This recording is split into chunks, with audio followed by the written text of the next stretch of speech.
नमस्कार, मैं मोनिका जैन कृष्ण की नगरी मथुरा में कथक नृत्य संस्थान से। अभी आज हम लेके चलेंगे थ्योरी का एक अपना चैप्टर। और जैसे कि पहले हमने पढ़ा था हस्त मुद्राओं के बारे में, दृष्टिभेद के बारे में, आज हम चलेंगे शिरोभेद के लिए। शिरोभेद मतलब सिर के संचालन के अलग अलग डिफरेंट काइंड्स।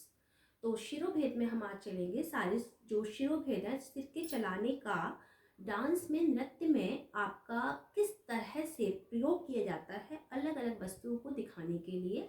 आज हम इस पर चर्चा करेंगे। जो लोग कथक या कोई भी शास्त्रीय नृत्य के विषय में पढ़ाई कर रहे हैं या उसका अध्ययन करना चाहते हैं या फिर एग्जाम्स के लिए या फिर कुछ नृत्य को और भी अधिक प्रभावशाली बनाने के लिए, इन सभी चीज़ों का ज्ञान होना अति आवश्यक है। तो इसी चीज़ को हम आगे लेते हुए चलते हैं शिरोभेद के बारे में।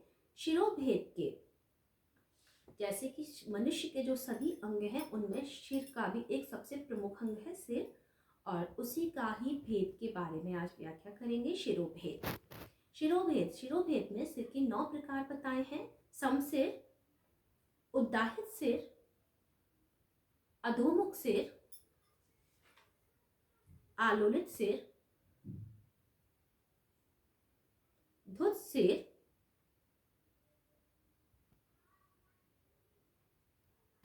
कंपित सिर,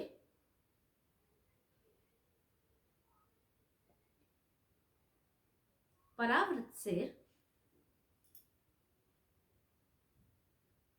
उच्छिपित सिर,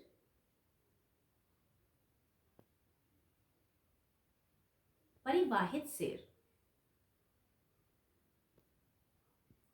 तो हम जब नृत्य करते हैं तो हम इन सभी सिर भेद का प्रयोग करते हैं। अब हम देखते हैं कि किस सिर भेद का प्रयोग हम किस चीज को दिखाने या दर्शाने के लिए करेंगे। सबसे पहला हमने पढ़ा समसिर। समसिर यानी कि समान, इक्वल, ना अधिक ऊंचा ना अधिक नीचा, ना ऊपर झुका, ना ऊपर की तरफ मुड़ा हुआ ना नीचे की तरफ झुका हुआ सिर। समसिर मीन्स सामने की ओर देखता हुआ सिर। इस तरह का जब हम सिर दिखाते हैं तो वो हम दिखाते हैं अहंकार के लिए। जैसे कि देखिए, ना अधिक ऊंचा है ना नीचा। दूसरे नंबर पे आता है उद्दाहित सिर। उद्दाहित सिर का प्रयोग करते हैं ऊपर की ओर।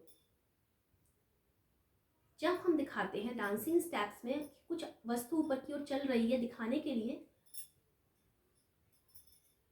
तो हम उद्दाहित सिर का प्रयोग करते हैं। द थर्ड इज अधोमुख सिर। अधोमुख नीचे की तरफ दिखता हुआ सिर, झुका हुआ सिर। अगर हम किसी दुख का भाव दिखाते हैं तो हम अधोमुख सिर का प्रयोग करते हैं इस तरह से। नंबर 4 पे आता है आलोलित सिर,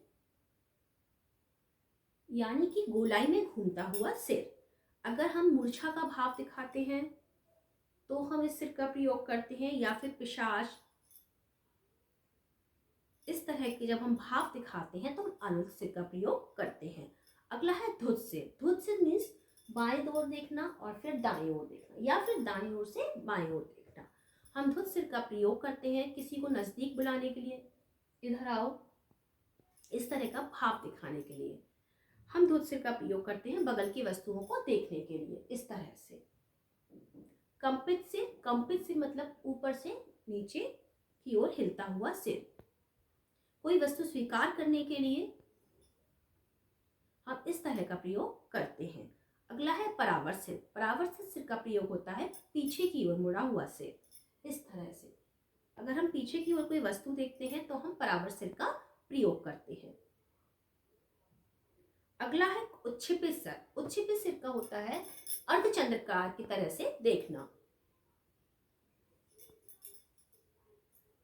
जब हम इस तरह की कोई नृत्य मुद्रा दिखाते हैं तो हम उच्छिपित सिर का प्रयोग करते हैं। अगला है नंबर 9 पे परिवाहित सिर। जब हम देव की आराधना दिखाते हैं, देव स्तुति दिखाते हैं, तो हम परिवाहित सिर का प्रयोग करते हैं। ये होता है चवर की तरह ढुलता हुआ सिर।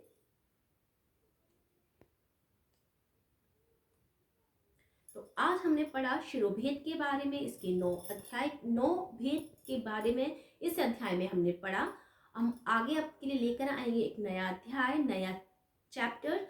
पर तब तक के लिए आप लाइक एंड सब्सक्राइब करना मत भूलिएगा। नमस्कार।